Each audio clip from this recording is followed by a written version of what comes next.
খোকা, এ খোকা, আমার ওই ঘর থেকে মাথার যন্ত্রণার মলমটা একটু এনে দে না রে বাবা। বাবা, এ নাও তোমার মাথা যন্ত্রণার মলম। ওই দে বাবা। বাবা, তোমার খুব মাথা যন্ত্রণা করছে? আরে খোকা, সকাল থেকে বড় মাথার যন্ত্রণা হচ্ছে। খোকা, একটা কথা বলবো? হ্যাঁ বাবা, কি কথা বলো। খোকা, বৌমা না আমাকে দেখে খুব ঘৃণা করে। আমি কোনো কাজ বললে করতে চায় না, আমার ঘরেও আসতে চায় না। খোকা, সত্যি রে, আমি তোদের কাঁধের বোঝা হয়ে গেছি। ভগবান যে কেন আমাকে তুলে নেয় না। বাবা, তুমি এমন কথা বলছো কেন?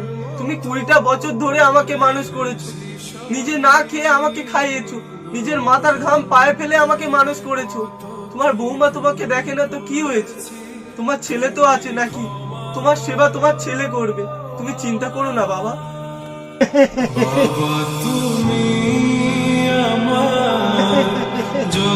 হ্যাঁ বন্ধুরা, বাবা থাকতে বাবার মূল্য বুঝতে শেখো, কারণ বাবা হচ্ছে আমাদের ভগবান।